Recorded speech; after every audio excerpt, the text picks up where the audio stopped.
Donc là où nous déclinons les singularités, on va admettre que la majorité garde le pouvoir et que donc nous allons commencer sans la représentante du Conseil régional qui viendra nous rejoindre si elle est libre.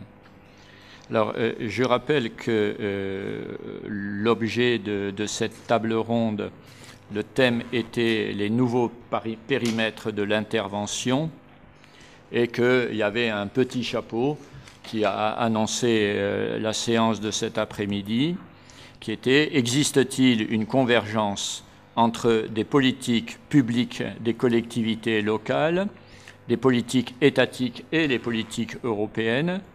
Quels sont les leviers, les méthodes et les stratégies pertinentes par rapport à cette question donc, de l'intervention ?»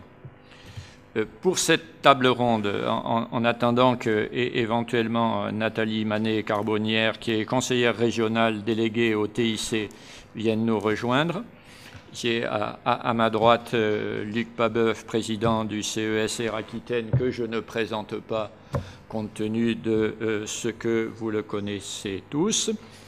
Claude Sorbet, qui est Sorbetz, si on le prononce à l'occitan, voilà, qui est directeur de recherche en sciences politiques, qui est donc un de nos collègues fins connaisseurs des politiques publiques et de l'action publique. On y reviendra dans ton intervention.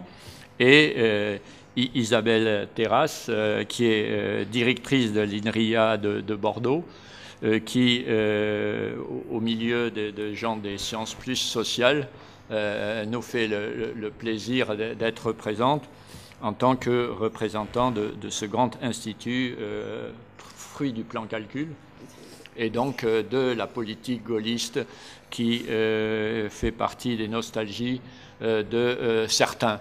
Je ne dirais pas d'entre nous, mais de certains. En ce qui me concerne, cette table ronde m'intéresse tout particulièrement dans la mesure où, à une époque un peu lointaine, c'est-à-dire entre les années 95 et 2000, j'ai piloté 3 programmes européens qui relevaient à l'époque la DG 22 Recherche et la DG 13 qui s'occupait des collectivités, qui ont été dont le project leader, pour reprendre les termes, était respectivement Philips pour le premier, une petite ville des Deux-Sèvres qui s'appelait Parthenay pour le second, et Siemens pour le troisième, dont l'objet était de travailler sur des politiques publiques de ville en vue de faire rentrer la France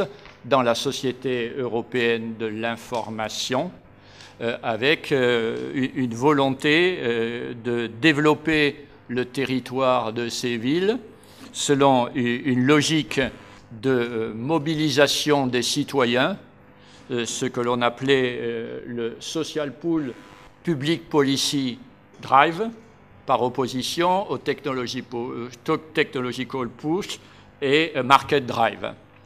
Et donc, nous nous sommes engagés là-dessus, nous, chercheurs en sciences humaines et sociales, consortium d'économistes, de géographes, de sociologues et de psychologues. Le psychologue ayant été formé à l'université de Leipzig selon le modèle de l'université de Moscou, la sociologue étant une sociologue espagnole qui était de l'université de Saragosse et qui a fini présidente du Conseil économique et social de l'Aragon. Les 2 géographes étaient une géographe allemande de la RFA et un géographe français de l'université de Toulouse. Et mon rôle a été de piloter tout ce petit monde en relation avec les élus d'un côté et des consortiums d'industriels dans lesquels il y avait Philips, France Télécom, Italtel, j'en passe, et des meilleurs. qui peut vous expliquer pourquoi j'ai fait un certain nombre d'interventions au cours des jours qui précèdent, qui montrent que l'activité de recherche en relation avec notre objet peut être une activité tout à fait intéressante. Alors, dans le cahier des charges qui a été retenu, c'est que chaque intervenant initial a 10 minutes de façon à ce que nous puissions faire une vraie table ronde avec vous et avec nous. Et l'ordre de parole est donné à Luc Pabeuf en premier, suivi de Claude Sorbet, et Isabelle Terrasse, vous interviendrez en dernier sur ce premier tour. Donc, Luc, à toi. Oui, merci Alain. Je souhaite, moi, effectivement, que notre table ronde ait l'allure d'un dialogue, vraiment, parce que je vais commencer par ma conclusion. Je crois que dans toutes les questions dont nous avons parlé ce matin, et je ne sais plus, c'est toi qui évoquais Alain Diribarne, Calon et Lascum ce matin, moi j'évoquerai aussi leur ouvrage sur l'essai sur la démocratie technique avec Algan et l'idée d'agir dans l'incertitude qui appelle une démocratie dialogique. Et donc, dans ce dont nous parlons depuis ce matin, avant même de parler de convergence, et hier, mais c'était un peu différent hier, puisque hier on s'est davantage intéressé à l'objet local, au lieu, et aujourd'hui on était sur l'innovation. Je trouve que les mises en garde, peut-être face à un risque de naturalisation de l'objet innovation, n'ont pas suffi au fait que ce matin, on avait quand même l'impression qu'il y avait quelque chose d'assez naturel. C'est dommage, Agnès est partie, et j'aurais bien aimé discuter avec elle, parce que quand elle disait, bon, l'innovation, c'est un produit qui va rencontrer des besoins des consommateurs, etc., on a l'impression que c'est quelque chose qui se fait tout seul et qu'il y a des besoins qui seraient dans un espace naturel qu'on appellerait le marché et qu'il y aurait une symbiose qui se créerait entre ces besoins qui seraient là et puis des bons produits et puis que tout ça, ça ferait système comme dans les systèmes vivants, etc. Bon, moi, il me semble que les besoins ils sont largement construits et qu'on peut y compris s'interroger sur le caractère innovant de certains produits censés répondre à des besoins. Quand j'étais petit, alors j'ai l'âge du plan calcul, et donc un peu d'INRIA. Ce qui était innovant, c'était le rasoir jetable. Je ne suis pas sûr qu'à l'âge du développement durable, on trouverait ça très innovant, un process industriel qui faisait que finalement, le produit il était jetable et puis on ne se préoccupait pas de savoir ce qu'il devenait. Et pourtant, c'était considéré, il y avait sans doute derrière de l'innovation organisationnelle, de produits, etc. C'était l'usage qui semblait innovant. Et moi, j'ai envie de dire que ça nous incite à interroger justement le caractère véritablement innovant ou pas. Qu'est-ce qui constitue la mesure de l'innovant? Est-ce que c'est le fait qu'un produit pénètre largement le marché? On pourrait dire oui, si l'enjeu c'est simplement en termes de quantité. Mais est-ce que c'est véritablement pertinent de changer son iPhone? Et quand je dis ça, je ne suis pas décroissant. Mais est-ce que l'enjeu est véritablement pertinent de changer de modèle d'iPhone tous les ans et demi? Avec d'ailleurs l'interrogation sur les véritables innovations entre l'iPhone 4 et l'iPhone 3, etc. Bref. Je pense que si du coup il y a une convergence entre les politiques européennes, nationales et peut-être régionales, en tout cas des collectivités territoriales, c'est sur une certaine naturalisation de l'innovation, où finalement la véritable évaluation serait celle que ça se vend. Et moi je pense que c'est très réducteur de penser l'innovation en ces termes-là, et notamment j'ai envie, alors cette nuit ça m'a travaillé ces questions-là. Moi je ne suis pas du tout chercheur, je suis un acteur de la société civile et mon travail c'est d'essayer de mettre les gens, je dirais, en dialogue. Et alors je suis allé voir le livre que je n'avais pas encore eu le temps d'ouvrir de Michel Lusseau sur l'avènement du monde. Et je trouve intéressant par rapport à cette question, parce que derrière ça, ce dont on parle là, il y a la question de l'économie, des fondements de l'économie. Et il parle de cet avènement du monde à travers, je dirais, une manifestation qui qualifie aussi d'hyperspatiale, c'est l'Occupy Wall Street, puisque c'est à la fois quelque chose qui se manifeste dans un territoire donné, dans un square qui est sur Manhattan, et qui s'inscrit aussi dans une visée mondiale, planétaire, à travers les réseaux sociaux. Et donc c'est à la fois quelque chose qui me semble donner une réalité spatiale, localisée, physique, à une économie, puisqu'on occupe Wall Street, qui fait figure finalement, par rapport aux centralités dont on parlait hier, d'une centralité invisible. Et je pense que cette centralité invisible, elle renvoie à ce marché qui serait agi par une main visible et qui, à aucun moment, remis en question et interrogé sur ses finalités. Et moi, il me semble que la question de l'innovation pose celle du sens. C'est innovant par rapport à quoi? C'est innovant en termes humains, de quel point de vue? Et on a parlé d'imaginaire ce matin. C'est Castoriadis qui parlait de l'auto-institution imaginaire de la société. Comment on oublie que finalement les formes d'organisation sociale ne sont pas là de toute éternité, qu'elles ont été des productions, et que justement il nous appartient à nous aussi, en tant qu'humains, de concevoir cette organisation du monde qui n'est pas donnée. Et ce n'est pas non plus le marché qui va le donner, cet ordre-là. Je pense que, y compris dans l'histoire, lorsqu'on a cru que le marché autorégulateur constituait un élément suffisant pour organiser le monde, on relit Karl Polanyi et on voit que ça a donné, c'est une explication aussi, l'aboutissement du fascisme. Et je crois qu'on n'est pas très loin de ce mythe-là aujourd'hui, et que finalement, reterritorialiser l'action publique, c'est une façon de reconcevoir la question du vivre ensemble. Et donc je ne vais pas me priver de lire, je suis dans les 10 minutes là, oui. Un petit passage du bouquin de Michel Luceau qui dit, alors la formulation pourrait prêter à débat, puisqu'il cite Hannah Arendt, l'homme est apolitique, la politique prend naissance dans l'espace qui est entre les hommes. Hier, moi, je parlais de Martin Buber et l'entre-deux, comme fait typiquement humain. On dit la politique prend naissance dans l'espace qui est entre les hommes. Il n'existe donc pas une substance véritablement politique. La politique prend naissance dans l'espace intermédiaire et elle se constitue comme relation. Pour Hannah Arendt, le champ politique naît de l'organisation même de tout groupe humain en réunion d'entités distantes, les hommes qui mettent en œuvre des procédures relationnelles, le mot n'étant pas à entendre dans sa seule acception vertueuse, visant à traiter ce problème de l'espace qui est entre eux. Hannah Arendt désigne là tout ce qui sépare les hommes et qui impose des jeux et des scènes relationnelles. J'en infère que l'espace est fondamentalement politique, puisqu'il est cette condition de la vie humaine qui impose que les individus et les sociétés apprennent à penser, gérer, réguler la distance qui sépare les hommes, et ce faisant construisent les arrangements de réalité qui composent les milieux de vie.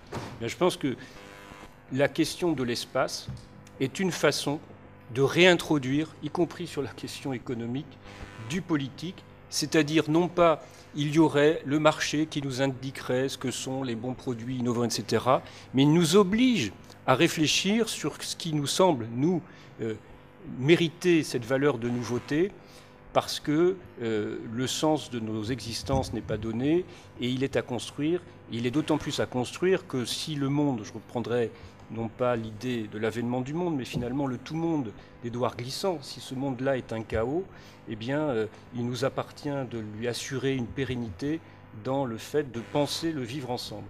Et je crois que la crise du politique aujourd'hui, c'est la difficulté à penser à nous, une représentation collective, à être un projet, et d'identifier quels sont, pour le coup, peut-être les produits, notamment aussi industriels, qui vont nous aider à mieux vivre ensemble, de façon plus efficace dans la gestion des ressources, dans la réponse aux besoins qu'on peut déceler du point de vue sanitaire, du point de vue culturel, du point de vue des différents conforts et des besoins humains. Sauf que ces besoins-là, je ne crois pas, et ça fait partie, à mon avis, des mythes qu'il s'agit de déconstruire, je ne crois pas que ces besoins-là soient spontanément traduits par le marché.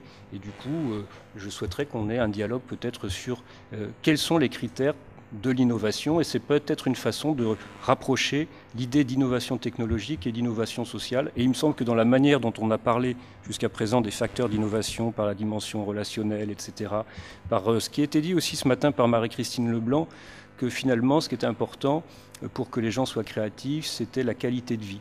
Eh bien, on peut peut-être se rapprocher à travers ça d'une idée d'une économie du bien-être et d'une certaine idée du progrès social. Voilà.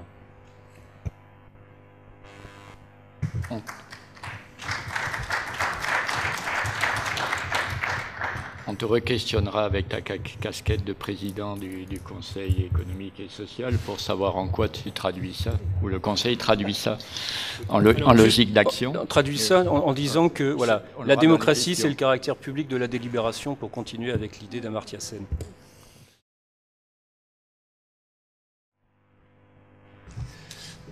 Bonjour, je vais essayer de faire en 10 minutes le petit exercice qu'Alain nous convie à faire initialement.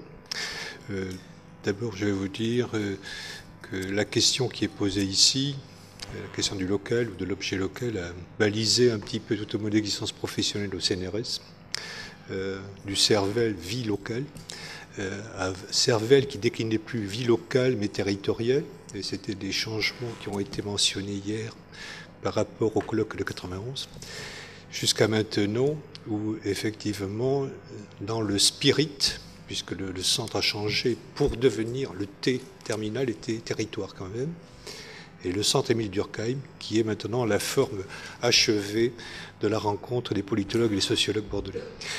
Et alors, normalement, j'ai abouti à ma retraite, quoi. Ayant fini la trajectoire du local, j'ai fini à l'IDEX, et donc maintenant je m'intéresse à des questions qui ont été posées ce matin sur l'excellence, l'interdisciplinarité, l'internationalisation et la valorisation. Donc toutes choses qui s'inscrivent effectivement dans les logiques de l'innovation. Comment penser l'université, le savoir, la connaissance. Alors ça c'est le premier élément. Le deuxième élément, c'était que je trouvais que les questions étaient difficiles. Et je m'étais dit que dans un premier temps, j'écouterais et qu'ayant écouté, j'aurais peut-être une idée du comment choisir dans les morceaux de trame que je m'étais mis dans la tête pour savoir ce que je vous dirais en tant que politologue. Et puis, comme je disais aussi, comme font souvent les chercheurs, ils se réveillent la nuit, puis ils trouvent un truc, ils mettent sur papier, puis donc voilà. Puis ça devient effectivement l'interprétation. Donc, je me suis dit que pour parler de l'action publique, puisque c'est d'action publique que je parlerai plutôt que de politique publique, pour essayer de répondre à la question qui est posée explicitement des convergences et des interventions, et des périmètres, etc. Je trouvais que tout ça, c'était des questions très compliquées. Je me suis dit que si on voulait effectivement remplir la fonction que Goffman dit être celle du sociologue, de dire ce qui se passe ici, il fallait peut-être commencer à remonter en amont brièvement pour reprendre le fil de ce qui a été posé dès le départ, c'est-à-dire ce qui se pense ici. Et ce qui se pense ici, c'est effectivement ce qui a été pensé par les concepteurs et qui a été présenté hier et qui a été au fur et à mesure l'objet en même temps d'une greffe, d'une démultiplication de réflexions. J'ai trouvé très riche, très foisonnante en même temps, et en même temps sans doute normalement disparate ou hétérogène par moment. Et donc cette question-là, je me suis dit, il faut peut-être faire un petit balisage comme ça, des représentations collectives dans lesquelles cette question de fond, qui est autour de l'objet local, pour remonter jusqu'au moment des réseaux, essayer de comprendre, rappeler des repères que nous avons tous dans notre tête ou que nous devons avoir probablement, qui ont été évoqués incidemment ou en profondeur hier et ce matin. Alors le premier élément, évidemment, ce que du balisage dans un premier temps, puis sur les représentations collectives, et puis quelques points critiques qui me semblent pouvoir être pointés comme ça, et on y reviendra sans doute après si ça vous intéresse. Et puis ensuite, d'accentuer un petit peu des dimensions de politologie au regard de l'action publique, donner aussi quelques repères permettant de savoir de quoi on parle quand on parle de politique publique, etc. Et donc, c'est moins l'innovation, et c'est pour ça que je serais très intéressé, effectivement, de discuter aussi dans cette table ronde ce que Luc nous invite à faire, c'est-à-dire réfléchir à ce que peut être signifié par la notion d'innovation et à quoi ça peut correspondre. Alors, très rapidement, c'est de dire, bon, comme on l'a dit hier déjà, la question locale, la question du territoire local est posée dans des contextes différents. Bon, ça, c'est le premier élément. On le voit bien, ça a été bien résumé. À ces contextes historiques ont correspondu aussi des répertoires différents. C'est des répertoires disciplinaires, c'est des répertoires aussi passés du droit à la sociologie, en évitant de réifier effectivement aussi des topiques du type centre-périphérie. qui sont effectivement plus de l'analogie qu'autre chose. Donc là aussi, on a une réflexion sans doute à avoir sur les répertoires dans lesquels on pense, du local au central, du local au global. Tout ça, c'est effectivement quelque chose dont on comprend très bien que ce sont ce que Holton appelle des thémata. Les thémata, c'est comment notre tête s'organise, quoi. Quand on regarde le local central, on ne parle pas local global. Comme gauche-droite, c'est un thémata dans notre culture politique, par exemple. On fonde finalement une représentation dans ce type de cadre. Alors l'un des éléments pour le local, c'est ça. Moi, dans ce que j'ai entendu hier, je dirais qu'un de mes thémata, c'est entre ceux qui ont une pensée plutôt de processus et d'autres qui ont des pensées plutôt de forme. Et j'ai entendu, en prenant des notes très attentivement, en bon élève, je classais en même temps les têtes de ceux qui parlaient dans des formes de processus ou des formes de... Et ce n'est pas la même chose pour comprendre les représentations qui sont effectivement mises en arrière-plan des propositions. Le quatrième petit point là, de ces dimensions récurrentes, c'est effectivement moi ce que j'appelle les régimes de territorialité, en reprenant un thème et en le transférant de l'histoire au territoire, qui étaient les régimes d'historicité de François Hartog. Et c'était de réfléchir sur des choses qui ont été bien mentionnées, des processus de changement très forts qui ont affecté la territorialité dans notre pays, mais ailleurs aussi, qui ont à voir avec non seulement la décentralisation, qui est notre objet, mais la mondialisation ou globalisation. C'est d'autre part la métropolisation. C'est aussi sans doute la question du religieux, c'est aussi, bien sûr, l'informatisation, la computérisation, pour prendre un terme, un jargon franco-anglo-saxon. En tout état de cause, peut-être que certains d'entre vous connaissent la théorie des clivages qui a été développée sur les cultures européennes par Roccan et Lipset, qui portait sur tout à fait ces dimensions-là, en disant finalement les cultures occidentales, européennes principalement, sont structurées sur les clivages urbain-rural, laïque religieux, employeur-salarié, centre-périphérie. Là, ce qui est ajouté, je dirais, c'est effectivement ce que Pierre Musso hier a bien mentionné et souligné, c'est bien la question de la nouvelle révolution qui est associée à l'informatisation, qui pour moi est effectivement un élément central de changement qualitatif d'ensemble. Quelques points critiques, juste en mentionnant comme ça serait effectivement dans notre culture française ce qui est souvent présenté comme non dynamique, qui est entre le jacobinisme et le girondisme, ce que Rosan Vallon a mis et pointé, en disant finalement il y a une remontée de la société civile du girondisme. Moi je dirais que l'un des problèmes de notre société, c'est qu'il y a deux façons et deux modes d'être dans le politique qui ont toujours existé, mais de façon dominante ou dominée. Et qu'à l'heure actuelle, il y a une remontée du girondisme, des intérêts, de la représentation, non pas étatique, mais effectivement sociétale. Deuxième idée, c'est ce qu'on voit aussi sur les territoires. Et sans doute certains d'entre vous ont peut-être participé aux travaux de la commission Martinon sur le génie urbain, de dire qu'il y a deux types de territoires. Il y a des territoires qui sont fabriqués par et associés aux collectivités territoriales, chaque collectivité ayant son domaine de compétence, et puis qu'il y a une deuxième territorialisation qui est celle des réseaux techniques. Et c'est très intéressant puisque d'un côté vous avez des flux et puis de l'autre côté vous avez effectivement des états fragmentés. Ça appelle aussi à y réfléchir. Une troisième dimension de notre culture politique, c'est ce que Christian Topalov référait là aussi comme deux paradigmes qui se seraient succédés et qui pour moi, je crois, sont coexistants. Un paradigme en parlant de la ville, et des lieux et des façons de la vivre et des attentes qui s'y manifestent.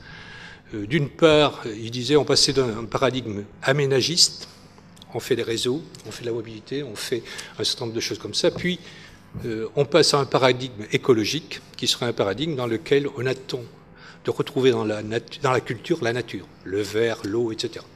Moi, je crois que les deux, là aussi, coexistent, et que là aussi, c'est un conditionnement problématique, quelquefois, de la décision politique. Quatrième dimension qui a à voir avec la proximité, qui est, hier on parlait de consensus ou d'ambiguïté, il y a un bouquin très célèbre d'un Anglais qui s'appelle Kesselman, qui s'appelait Le consensus ambigu, qui disait que dans la situation française traditionnelle, dont on a partiellement hérité, la gestion était la compétence ou ce qui se faisait dans le local par rapport au national qui était là où était le lieu du politique. Et je crois que là encore, nous avons à réfléchir sur les lieux du politique quand ils se fragmentent ou se reproduisent. Et est-ce qu'on le fait, à partir de 68, on voit bien le mot d'ordre, tout est politique, est d'une certaine façon une inversion de ce modèle qui était un modèle dominant depuis le 19e siècle. Alors, quelques dimensions simplement sur les actions, puis on y reviendra, mais c'est des choses que tout le monde doit connaître, je suppose. Yves Surel, parlant des politiques publiques, disait « c'est les 3 I ». On parle de quoi? On parle d'institutions, d'idées et d'intérêts.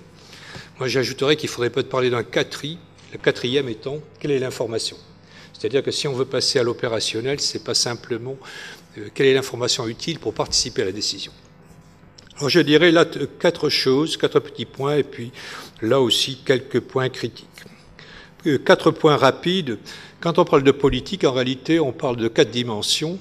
La politie, quand on parle, c'est le régime politique territorial, par exemple, quand la France décentralisée, l'Espagne des autonomies, l'État fédéral, ce sont des polities. C'est la façon dont l'institution, les valeurs de société s'inscrivent et près de corps à travers des institutions, on dirait le gendre. Deuxième élément, c'est le politics, c'est la compétition politique, les forces politiques. Politicians, c'est le politique comme personnel politique et aussi comme citoyen. Et la 4e dimension, c'est celle qui nous intéresse directement ici, mais qui est aussi totalement partie prenante aux 3 autres et conditionnée par les 3 autres, qui est le policy making, c'est-à-dire les politiques publiques. Alors, si on regarde de ce point de vue-là, qu'est-ce qui se passe à l'heure actuelle? Eh bien, penser aux convergences, c'est penser à cette dimension récurrente actuellement qu'on appelle le multi-level government. Nous sommes dans des logiques de démultiplication de niveaux institutionnels qui ont à contribuer, ce qui fait, d'une certaine façon, évader le lieu même de la responsabilité du politique et de la décision. Et qui crée, d'autre part, même dans le local, des tensions entre des associations et des rivalités, pour parler comme dalle. Troisième niveau, et là, qui a été évoqué hier par M. Delara, oui, c'est très bien, par M. Delara, qui est la question du leadership. C'est-à-dire que si on regarde la réalité politique, dont on a peu parlé, en fait jusqu'à maintenant, c'est pas simplement une question du pilotage, mais c'est une question de l'orientation des projets qui sont portés. Et si on regarde sur Bordeaux, par exemple, il y a des projets qui sont contradictoires, il y a des leaderships contradictoires. Ça contribue, ça coopère à un certain niveau. Donc, derrière la notion de leadership politique, il y a 2 idées qu'on peut voir. Celle d'un projet. Est-ce que le projet vient du milieu, est une émanation du milieu, et le leader le porte? Ou bien, est-ce qu'on est dans des logiques dans lesquelles le projet est proposé par le leader, qui, d'une certaine façon, demande au milieu d'élection de le reconnaître. Par exemple, un projet innovateur, et c'est souvent le cas. Deuxième idée sur le leadership, c'est qu'on peut réfléchir sur des leaderships qui peuvent être ce que Burns appelle transformateurs ou régulateurs. Ce dont on parle ici, c'est, on suppose que ce sont des leaders transformateurs, c'est-à-dire qui ont une visée d'inscription dans la réalité, dont ils ont plus ou moins une dimension de responsabilité, de faire du changement. Mais le deuxième pôle, c'est être des régulateurs. Et là, on peut renvoyer, peut-être pour ceux qui ont fait un peu de sciences politiques ou de sciences sociales générales, à Weber sur la communalisation et l'association des intérêts. 4e petit point, c'est quelque chose qui a à voir complètement avec le monde très actuel dans lequel nous sommes, qui est le développement de l'opinion. Laufer et Paradise ont écrit un livre magnifique sur le prince bureaucrate. Vous vous souvenez peut-être, c'était le prince autant du marketing politique.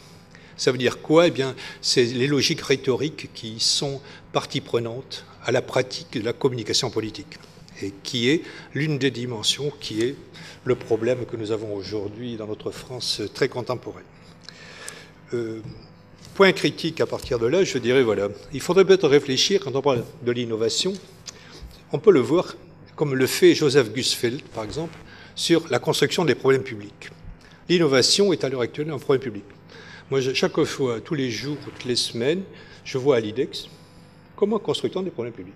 c'est-à-dire comment on agrège des forces pour définir un besoin, pour le faire apporter, pour le faire prendre en charge par une structuration. Le deuxième niveau de cette réalité actuelle, c'est la déréglementation, the deregulation du monde de Reagan et Thatcher. Eh bien, se retrouve partie prenante à toutes les politiques européennes, d'une certaine façon, à travers les logiques de compétitivité, mais aussi, pratiquement, à travers la crise qu'évoquait Claude Lacour ce matin de l'État pauvre ou appauvri, à travers les recours, par exemple, au PPP, qui est une des dimensions, qui rend aussi très difficile le suivi, les cohérences et les coordinations. Troisième point, et avant-dernier point, c'est la participation. C'est-à-dire qu'on est passé d'une société de représentation à une société de participation. Et cette participation est d'autant plus ambiguë qu'on ne sait jamais si on veut effectivement faire participer les citoyens, la base, à un milieu et une action publique, ou bien si on veut effectivement prendre la mesure d'obstacles éventuels pour faire passer des actions. Donc on est toujours dans une logique là d'incertitude ou de méfiance ou confiance. Avec une dernière limite que j'évoquais hier soir, qui était celle qu'évoque Oscar Necht, que certains connaissent bien, sur l'espace public-oppositionnel, disant que, à l'inverse de ce que propose Habermas, d'un monde délibératif dans lequel chacun pourrait être amené à choisir le monde dans lequel il va vivre et les actions par lesquelles il peut y accéder, toute une partie de la population se retrouve exclue de ce processus d'intégration, non pas parce qu'il y a un manque de savoir, mais parce que le monde est un monde aussi de la domination. Et oublier le pouvoir, non pas le pouvoir de faire, mais le pouvoir aussi de dominer, c'est oublier peut-être une des dimensions centrales de la vie en société. Le dernier point, c'est ce qu'un sociologue italien, que notre ami doit bien connaître, qui s'appelle Bruno Valente, a appelé « gouverner dans la fragmentation ». C'est-à-dire qu'à l'heure actuelle, quels que soient les régimes, quelles que soient les situations dans lesquelles on se trouve, les hommes politiques se trouvent à avoir à gérer des situations qui sont la fragmentation même. Donc, d'une certaine façon, l'inverse des convergences. Une situation structurelle avec laquelle on doit faire. Et dernier point, qui est réellement le point limite, on parlait hier de technicité, etc., je lancerai un petit peu l'idée de réfléchir sur le succès actuel d'un auteur comme ou un nouveau succès de Gilbert Simondon. Pourquoi Gilbert Simondon est amené à être, à l'heure actuelle, une référence? Gilbert Simondon a écrit un bouquin, dont j'ai repris le titre exact, qui s'appelle « Du mode d'existence des objets techniques » et qui dit finalement ce qui est un enjeu dans notre société à l'heure actuelle, c'est effectivement des modes opératoires, c'est-à-dire comment on fait. Et donc, c'est tout. Je vais m'arrêter là parce que j'ai dépassé mes 10 minutes. Parce qu'on n'est que 3. Isabelle, à vous, le mode des échanges des objets techniques. Donc moi, je suis ingénieur mathématicien. Donc je n'aurai pas autant de références que vous, je ne connais pas, donc je suis désolée. Comment? Son père de mathématiques. Bon, alors je vais essayer d'éviter de citer les grands mathématiciens. Notre société, vous l'avez dit, elle vit une véritable révolution numérique qui bouleverse notre quotidien. On le voit bien, moi j'ai moi-même une tablette sur laquelle j'ai mon discours. Nous avons tous nos smartphones. On voit apparaître des très gros calculateurs, Internet, des masses de données mondiales. On voit que ça touche au transport.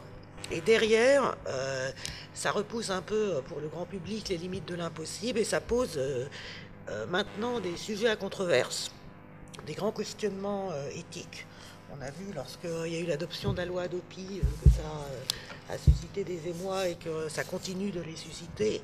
On va arriver au dossier médical personnel numérisé où là va se poser aussi des questions qui aura droit, que fait-on, comment protège-t-on, etc.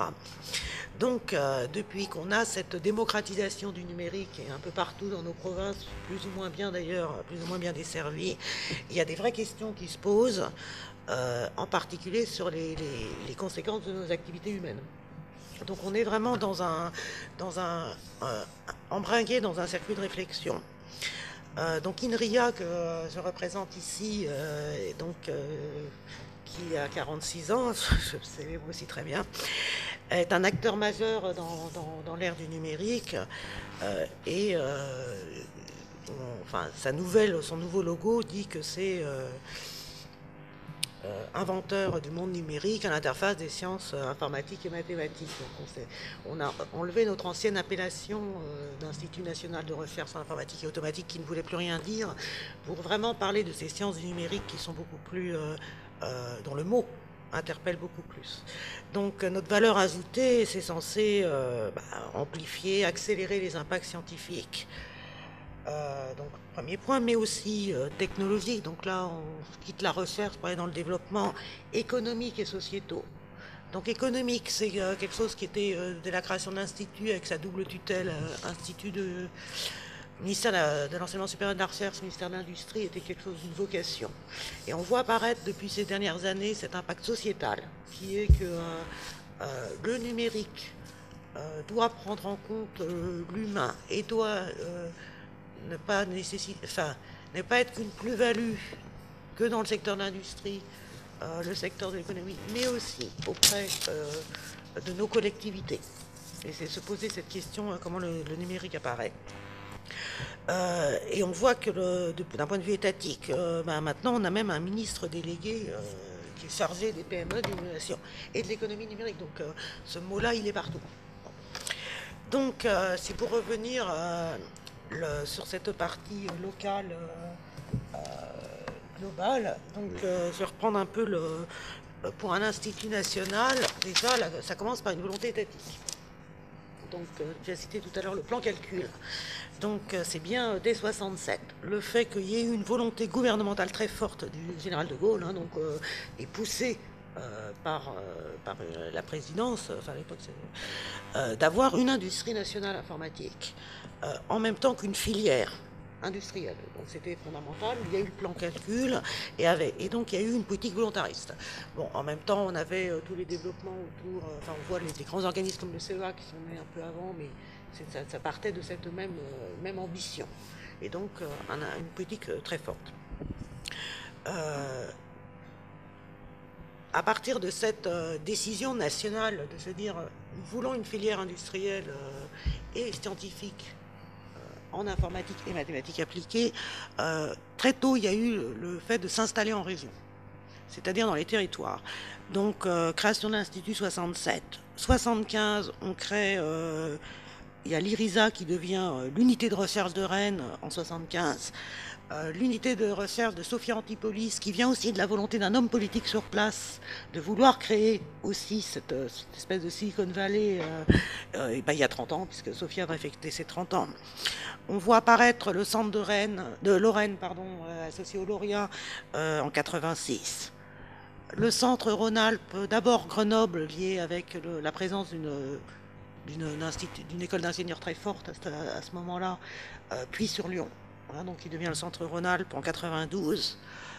Et puis, il y a 10 ans, une unité de recherche future qui va incuber les 3 nouveaux centres qui vont être Lille, Saclay, Bordeaux, sur une transversale un peu... Donc si on arrive localement ici dans cette région, on voit qu'en 2000, il y a une volonté politique qui vient vraiment du gouvernement de dire voilà, vous, institut de recherche en informatique, vous devez doubler à terme la taille de votre institut.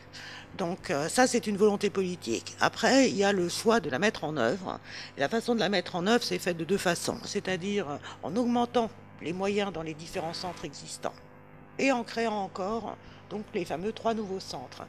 Donc ça répondait aussi à se dire voilà, on va les regarder puisqu'on avait donc Rennes, Sophia, Nancy, Rocancourt et Grenoble, donc de regarder finalement dans le maillage quelles étaient les régions actives, brillantes en matière de numérique, de façon à avoir un impact.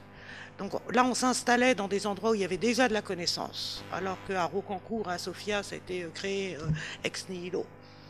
Je dirais qu'à Rennes et à Nancy, c'était sur des unités mixtes CNRS qui se sont fait, ça s'est d'abord créé avec donc un autre institut dans un bassin.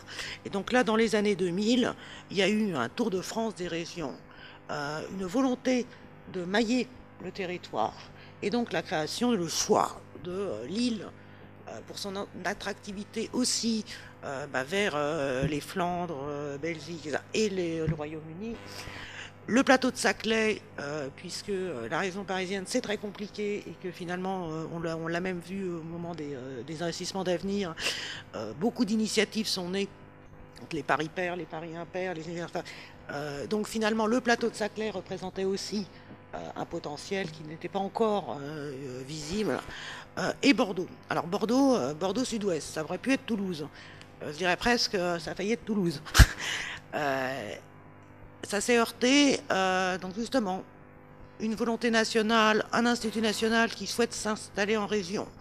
On va trouver des gens des régions, donc très portés par le local, qui vont se dire, bon, ça peut remettre en cause notre leadership. Et là, on va trouver un peu cette politologie un peu bizarre, qui est de finalement, plutôt que de s'associer, de plutôt avoir une sensation de rejet, même si ça peut être poussé par un certain nombre d'industriels locaux qui étaient très porteurs, comme Airbus par exemple, sur Toulouse. Et donc finalement Bordeaux parce que y a une volonté politique à tout niveau, que ce soit conseil régional, CUB, mairie de Bordeaux, de dire oui, nous on a envie, on voit ça comme une opportunité d'avoir un institut national qui s'installe chez nous dans des sciences d'avenir, high-tech, c'est-à-dire un peu plus lointain que la vigne et le vin traditionnel. Donc il y a une vraie volonté politique locale. Donc, et donc la volonté nationale, de temps en temps, elle se heurte à ce qui peut venir du local, et de temps en temps, ça marche. Donc finalement, on a choisi Bordeaux parce qu'il y avait la région Aquitaine, la communauté nous accueillait, et même plutôt avec enthousiasme. Voilà. Donc, qu'est-ce qu'on apporte? On apporte l'Institut. Je dirais qu'il a un fort déploiement à l'international, et je dirais même qu'il est plus connu à l'étranger qu'en France. Vis-à-vis de ses collaborations avec des labos très prestigieux comme Stanford, une implantation en Chine, une implantation en Inde, des équipes associées, un labo maintenant au Chili, donc une grande visibilité avec énormément de bourses et de programmes d'internship étrangers. Donc cette partie-là internationale, elle vient irriguer les régions, puisque le choix de l'Institut, c'est d'être dans quelques régions bien spécifiques, donc ancrées dans les régions, avec ce choix de vouloir faire des échanges et de les pousser et de les faire venir. Donc qu'est-ce qui a marché? C'est en local le fait que les territoires sont actifs. C'est-à-dire sans l'appui des collectivités, l'implantation n'aurait pas réussi. Donc que ça soit d'un point de vue financement d'un nouveau bâtiment qui a été inauguré l'année dernière et qui a été financé à 60% par la région, donc c'est quand même pas négligeable. Le fait de pousser des projets, des appels d'offres, des appels à projets, des conventions tripartites avec des grands groupes comme EADS, Astrium, financer des thèses, financer des ingénieurs. Donc on voit bien que les moyens nationaux n'auraient pas suffi sans cette démultiplication par les territoires. Donc le dynamisme économique, c'est les acteurs locaux qui le font. Donc on le sait ici, on voit des filières qui sont portées. On va trouver la filière laser, le drone, la localisation par système satellitaire, l'aéronautique, le spatial, les géosciences. Donc ça, c'est important aussi de se concentrer sur des secteurs d'activité locaux et non pas d'arriver avec sa feuille de route en se disant nous allons déployer un modèle. Non, on va s'installer et regarder dans le local les facteurs de réussite. Voilà, donc c'était important de pouvoir être en cohérence avec les politiques locales. Donc, quand on veut structurer la gouvernance, on a un plan stratégique national. Ça, c'est important, hein, d'avoir ce cap. Donc là, on en a un nouveau qui vient d'arriver, qui est 2013-2017, qui va préparer un peu, enfin, se met en alignement avec les plans européens qu'on voit arriver Horizon 2020, etc. Et on sait que il faut se préparer à aller à 2020 et que ça va changer. Dans ce plan stratégique, l'humain, le sociétal est affirmé. C'est quelque chose qui a été mis en avant sur l'ouverture vers au-delà des sciences nobles, enfin, comment on appelle ça, dures, mathématiques, informatiques, d'aller justement vers cette ouverture sur les sciences sociales. Dans le centre, j'ai pas moins de 5 équipes qui commencent à accueillir en délégation des gens qui font de la cognitique, des gens qui font des SHS. Et on sent que l'avenir est vers cette multidisciplinarité. Alors ça se fait pas tout seul. Je pense que les structures par département et discipline sont des choses encore très sclérosantes, hein, ou un peu sclérosées, ceux qui ont du mal à changer. Il y a cette difficulté après de reconnaissance des travaux faits en partenariat avec des gens d'une autre discipline. C'est-à-dire qu'on a l'habitude d'être évalué par ses pairs dans sa propre discipline et donc avec cette méfiance d'aller vers les autres disciplines. Donc ça, il faut que ça soit poussé, je pense, par un guideline national et que ça se décline. Moi, je ne crois pas au bottom-up dans ce genre de cas parce que je pense qu'il y a trop de résistance naturelle à sortir de son milieu. On arrive après à bonifier notre investissement via les pépites qui existent. Et récemment, enfin, nous allons faire des collaborations avec les autres PST, donc ça peut être IRSTEA sur l'environnement, l'IASU sur la cardio, les maladies neurodégénératives, l'IOGS qui arrive. Et ce foisonnement, il va donner une déclinaison de notre plan stratégique local, pragmatique, en se disant on adopte une politique en fonction de son environnement. Voilà. Donc nos grandes lignes directrices, elles ont été fixées au national, mais la créativité, maintenant j'ai terminé, les forces vives, elles viennent du local, du travail en réseau. Et bon voilà, c'est ce que je voulais dire à mon niveau, qui n'est pas le vôtre, je m'en excuse. On va rentrer en discussion d'abord. Le conseil économique et social est un lieu où il y a plusieurs acteurs du territoire. Il y a toutes les catégories professionnelles.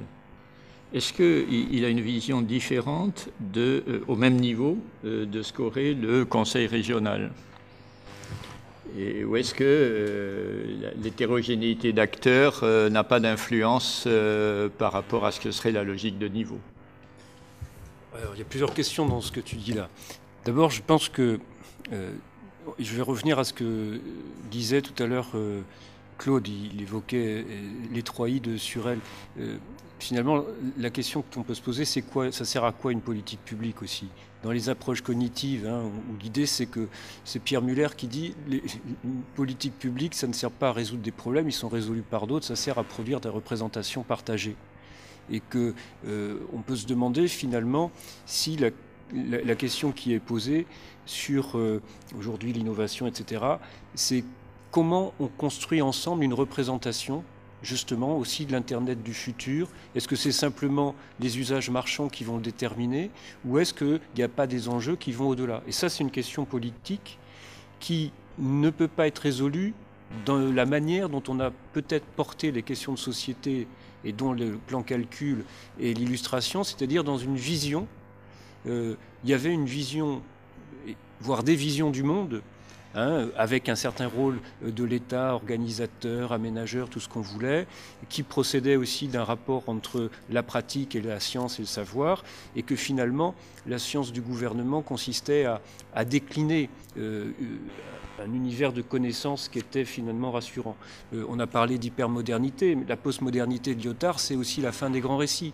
Et je crois que ça renvoie à la montée des incertitudes.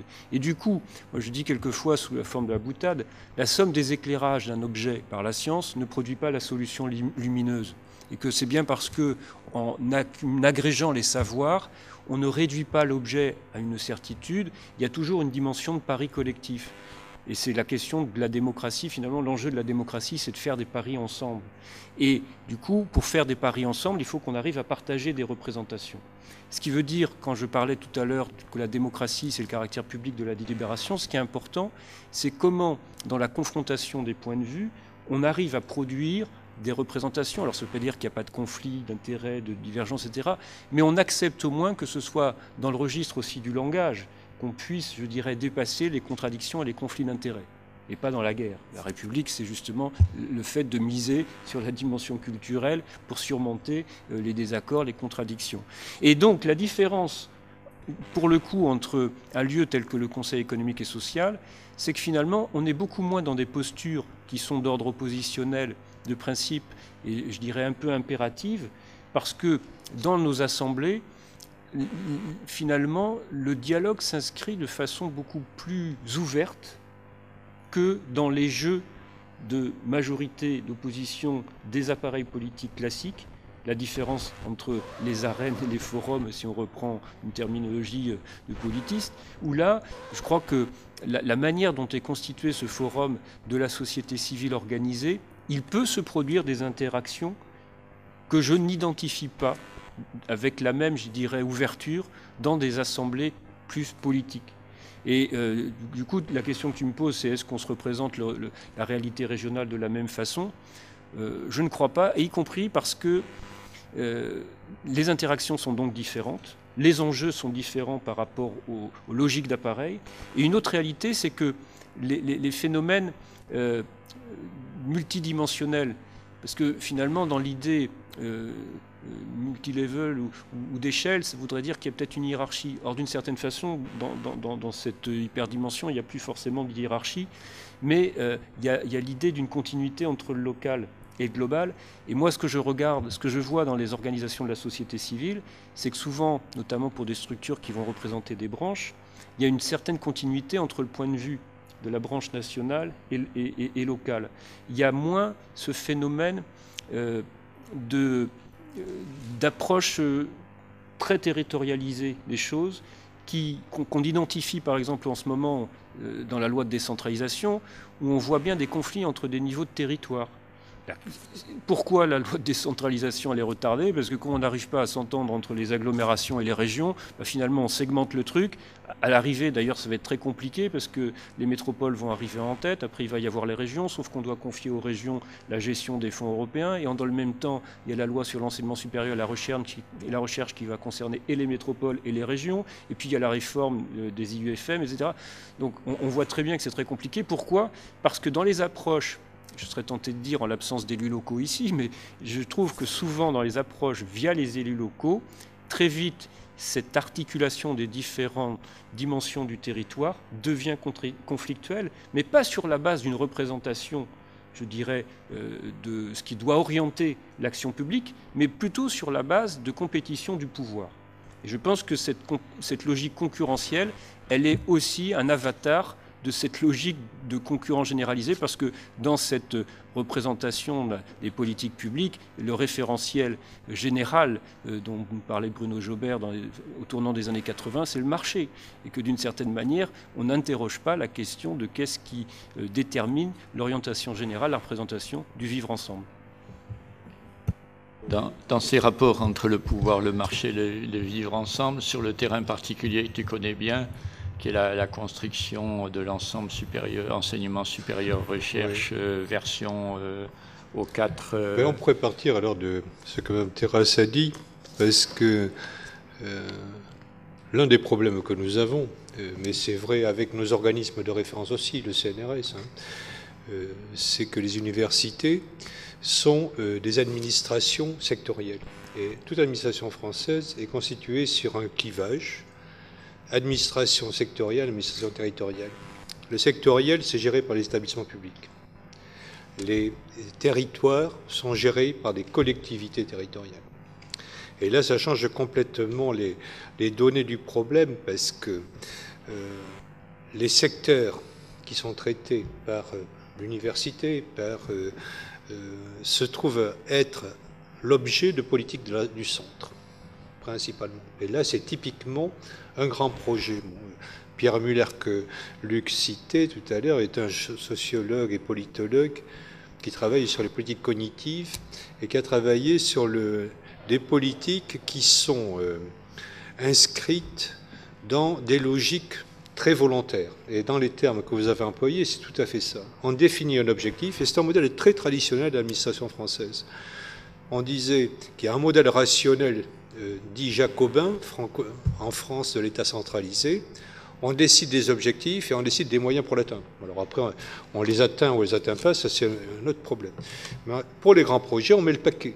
Et la période d'équipement sous De Gaulle a été, De Gaulle-Pompidou, je dirais, jusqu'en 1968, ça a été principalement ce type de réalité dans lequel il y a eu le plan calcul, c'était évoqué aussi ce matin par notre ami italien en soulignant qu'il y avait eu quelques difficultés à divers niveaux, mais c'était vrai pour beaucoup de choses, qui explique par exemple ce que nous avons par ailleurs, c'est que nous avons beaucoup de mal à suivre ce que disait ce matin Madame Payer, beaucoup de difficultés pour avoir des industries qui suivent la commercialisation. Yves Sturtzé, très cité hier, évoquait la grande schizophrénie de l'administration française, où il y avait des grands ingénieurs qui pensaient des grands projets, mais qui étaient incapables de les penser jusqu'au moment du développement. Alors ça, c'est une des dimensions, c'est que d'une certaine façon, le système français repose sur des féodalisations, donc l'absence de coordination. Alors ça marchait très bien tant qu'on était dans un État centralisé. Alors le problème qui se pose, c'est qu'est-ce qui se passe au moment de la décentralisation? Eh bien, ce n'est pas ce que vous évoquez pour l'université, c'est qu'à ce moment-là, il faut qu'il y ait des configurations de pouvoir, d'acteurs susceptibles de se mobiliser. Alors, par exemple, ici, ça s'est mobilisé. Alors, par exemple, Luc répondait tout à l'heure sur le Conseil économique et social à la question d'Alain, mais on pourrait la reprendre. Il y a eu une mobilisation très forte sur l'opération Campus, sur l'IDEX, etc. Mais il aurait pu, il y a d'autres lieux où ça s'est moins bien passé. Et peut-être que d'une certaine façon, la réussite ou l'échec dans ces compétitions de site à site ou d'université à université procède aussi des aléas, des rencontres et des cohésions qui peuvent être trouvées entre le centre et la périphérie dans l'application ou dans la conception de politique. Ça, c'est le premier élément, je dirais, très important, me semble-t-il, sur ces situations. Le deuxième élément, c'est, je voudrais quand même répondre, parce que l'université est aussi partie prenante à ce monde qui est représenté par le Conseil économique et social, qui est la société civile organisée. Et nous y étions très représentés, d'une certaine façon, à tout niveau. Et cette logique-là est une logique girondine, c'est-à-dire que d'une certaine façon, le Conseil économique et social est de cette partie de l'administration de la France qui, depuis 1945, se trouve avoir été représentée par le Commissariat général au plan, puis par la DATAR, par des logiques qui amenaient des éléments de société civile à être agrégés pour définir un objectif, et qui devaient, d'une certaine façon, s'entendre avec une administration localisée, notamment les collectivités territoriales, qui avaient gagné progressivement du terrain, ce qu'on appelait le modèle périphérique. Ce matin, on citait le CSO, Crozier, etc. Eh bien, qu'est-ce qu'étudie Grémion? C'était ce modèle périphérique des compromis. Mais on a changé, enfin, sauf qu'à un moment donné, me semble-t-il, hein, si tu veux, quand en 72 sont créées les régions sous la forme d'établissements publics régionaux. Oui. À mon sens, où il s'agit non pas de décentralisation, mais de déconcentration. Absolument. Je pense que face au pouvoir périphérique dont tu parles, Oui. par rapport les liens de notabilité, etc., des élus du territoire notamment, il y a un enjeu, je crois, pour l'État, parce que c'est le préfet qui, en 1972, exerce la tutelle, c'est de pouvoir s'appuyer sur d'autres forces vives qui vont pouvoir constituer des contrepoids au pouvoir périphérique. Absolument. Et du coup, il va, à travers ça, mobiliser la société civile, qui d'ailleurs n'est pas organisée au niveau régional, qui n'y aspire pas forcément. Moi, j'appartiens à une organisation syndicale dont l'héritage, c'est celui du département et de la région. Et comment ils ont été motivés? C'est-à-dire que c'était un élément d'intégration et de reconnaissance sociale, d'entrée, d'être institutionnalisé via le Conseil économique et social régional. Mais à mon sens, ça procédait davantage de la nécessité dans le paradigme du gouvernement de l'époque, enfin de l'idée de gouvernance, mais c'est presque un anachronisme de parler de gouvernance pour ce moment-là. Mais ça correspondait à la nécessité d'avoir un contrepoids et qui permettait au préfet aussi de déterminer le budget du conseil régional, voire de l'imposer aux élus du territoire, parce qu'il avait la caution de la société civile organisée. Et ça, quand on a travaillé sur ces questions-là à l'occasion des 40 ans de Césaire, il a été rappelé l'événement qu'on a organisé il y a quelques mois, il me semble qu'on était dans cette idée-là. Aujourd'hui, l'enjeu, à mon sens, s'est déplacé. C'est que, compte tenu de la perte, je veux dire, d'un certain nombre de repères, de la conscience, mais pas de repères, je dirais, qui auraient disparu et qu'il s'agirait de réimposer, mais la conscience, justement, finalement, qu'il n'y a pas un ordre qui préexiste et que c'est vraiment dans la construction, dans l'échange, dans le dialogue, qu'on va pouvoir produire une représentation de l'intérêt général. La conception, je dirais, oui, délibérative de l'intérêt général et pas une conception, je dirais, un peu d'une rationalité qui préexisterait au débat, etc. Eh bien, cette conviction-là, qui, à mon sens, a grandi et qui qu'ont bien senti les auteurs, Calon, Lascaux et Barthes, là, d'agir dans l'incertitude, et puis après, on a des gens comme Blondiot, etc. Je dirais que cette nécessité du dialogue pour fonder l'action publique modifie, à mon sens, la fonction même du Césaire. C'est-à-dire qu'il n'est plus un instrument au service d'un pouvoir qui va s'affirmer face à des pouvoirs périphériques, mais il doit devenir, à mon sens, lui-même un espace public pour la production d'un intérêt général dans une conception dialogique de celui-ci. Et du coup, je pense qu'il devient, le dialogue de la société civile redevient quelque chose d'essentiel dès lors qu'on cesse de considérer qu'il y aurait un processus automatique via le marché qui nous orienterait. Et je pense que sur les questions notamment du numérique, ça devrait vraiment beaucoup nous poser parce que cette naturalisation arrive à ce que disait hier Francis Jorig-Libéry. Finalement, les machines parlent et on ne pose pas la question de qui les fait parler. Et si vous avez vu Le Monde selon Google, il y a quelques jours sur Arte, je pense que ça doit nous faire réfléchir. Isabelle Terrasse, par rapport à l'échange qu'il y a eu, vous vous y retrouvez, puisque au cœur de l'échange, il y a quand même ce que vous développez, vous, dans vos labos, avec justement cette question que vous avez évoquée d'un côté, de la présence sociétale, puisqu'il n'y a plus d'évidence aujourd'hui que la technique est un progrès économique et un progrès social. On a des gros questionnements.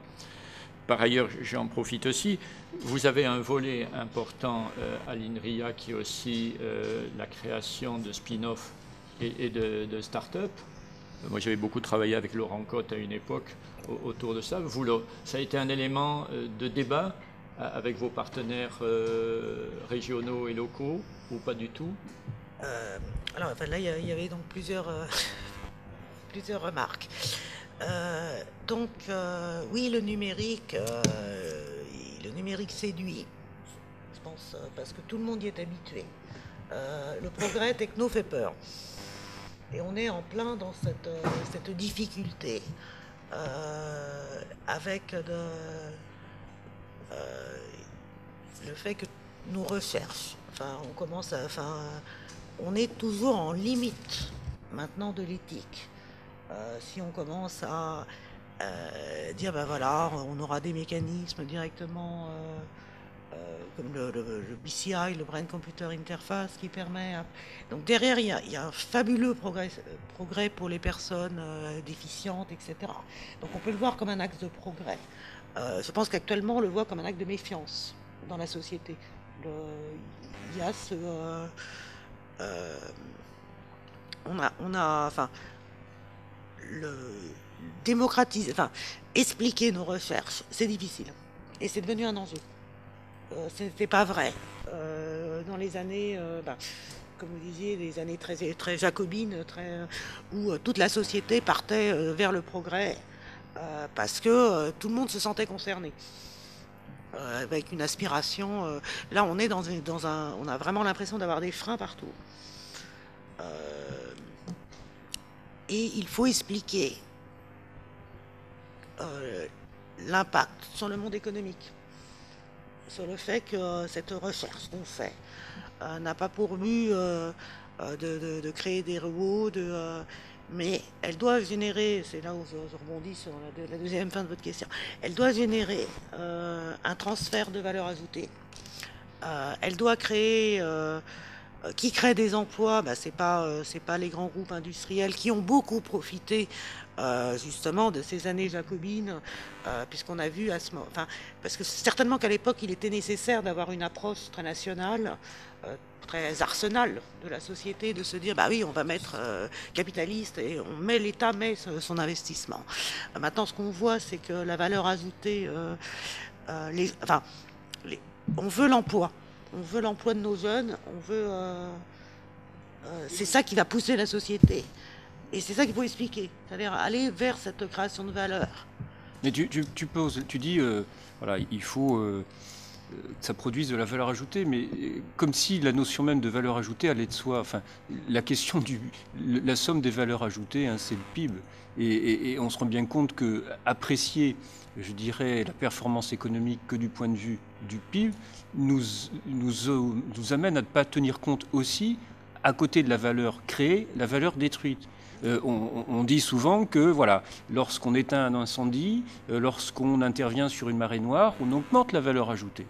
Et donc la question n'est pas simplement celle de la production de valeur ajoutée, qui répond à certains critères, c'est finalement prendre en compte, en même temps qu'on produit de la valeur, c'est celle qu'on détruit, c'est un bilan global. Alors si je dis ça, c'est parce que je considère qu'une croissance est possible, en tout cas un développement est possible. Et je dirais de la même façon qu'à un moment donné, si on prend un être humain, on se développe au-delà de 20 ans, on a terminé sa croissance, ça fait un temps, mais on continue, j'espère, à se développer parce qu'il y a des éléments qualitatifs, d'enrichissement, etc. Mais ça nous oblige à réinterroger la notion même de valeur.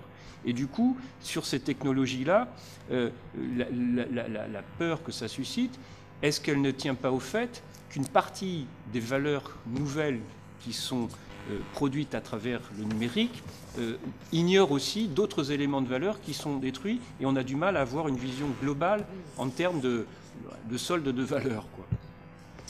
J'aurais juste deux petites remarques là, de rebond, qui est, tout à l'heure tu parlais de naturalisation, ou hier le mot réification avait été employé aussi.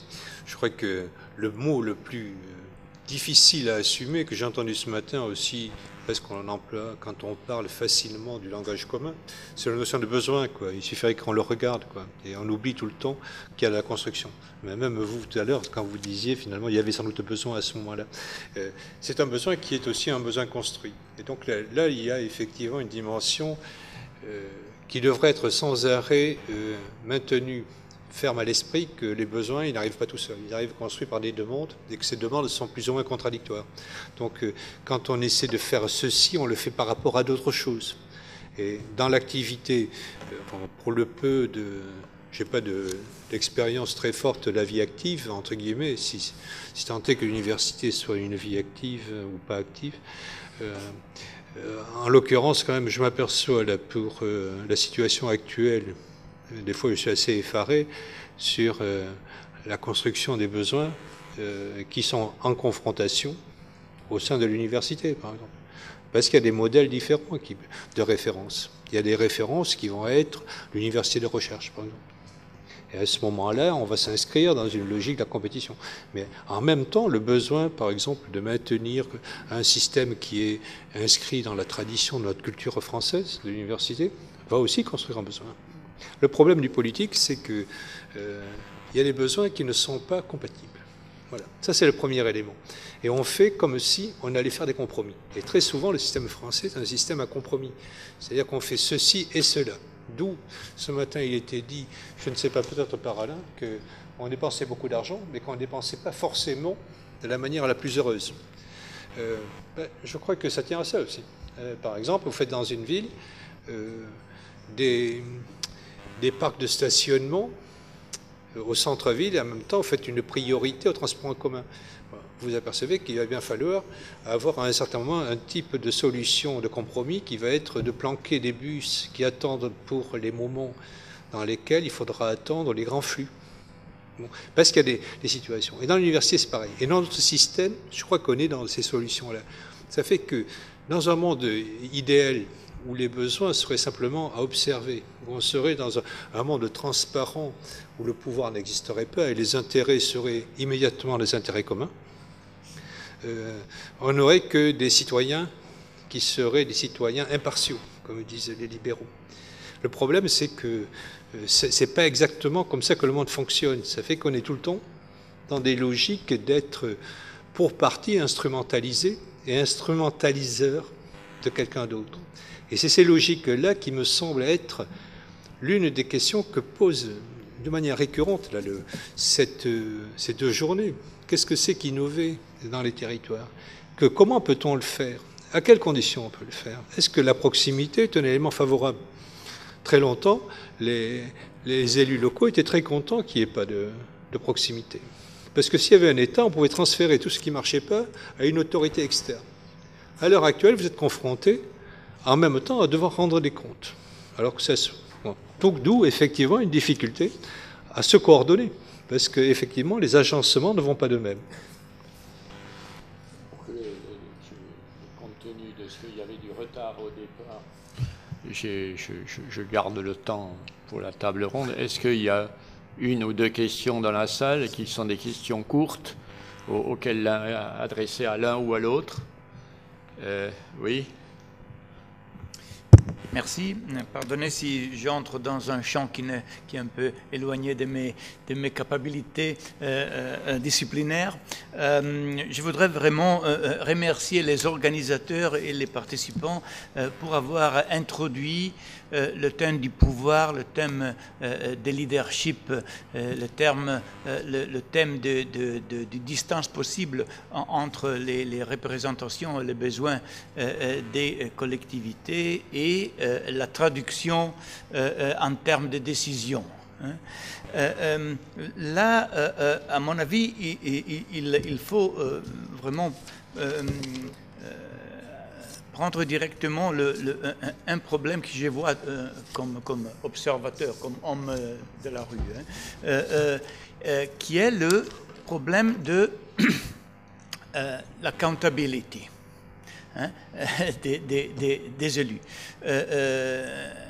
C'est bizarre, mais en italien n'existe pas le terme. Et on ne l'utilise pas, on n'a pas le concept, on n'a pas le problème. Le problème disparaît. C'est pas si. En France, c'est le même.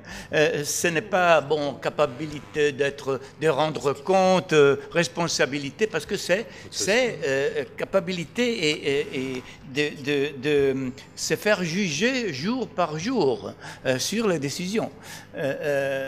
À mon avis, c'est un défi majeur.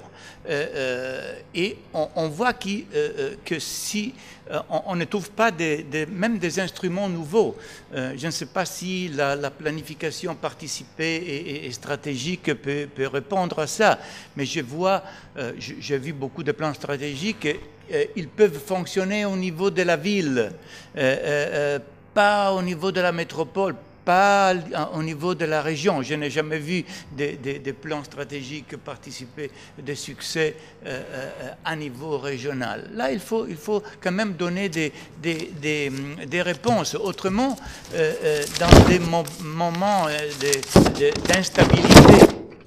d'instabilité politique comme la présente, il peut se passer des révolutions comme s'est passé il y a 2 mois en Italie, qu'un mouvement créé en 3 mois par un comique, un giullare, comme le dit Dario Fo, un démagogue, attrape plus que 10 millions de votes. Et devient, oui, attrape 25% des votes au niveau national. Alors là, à mon avis, c'est un défi majeur auquel il faudrait donner réponse. Et bon, on attend des réponses aussi des spécialistes des matières politiques. Merci. Je ne vais pas donner la parole pour répondre. Compte tenu de la table ronde, les intervenants d'après vont entre autres parler de la démocratie en sommeil, point d'interrogation. Il me semble que ton intervention fait une bonne transition avec la suite.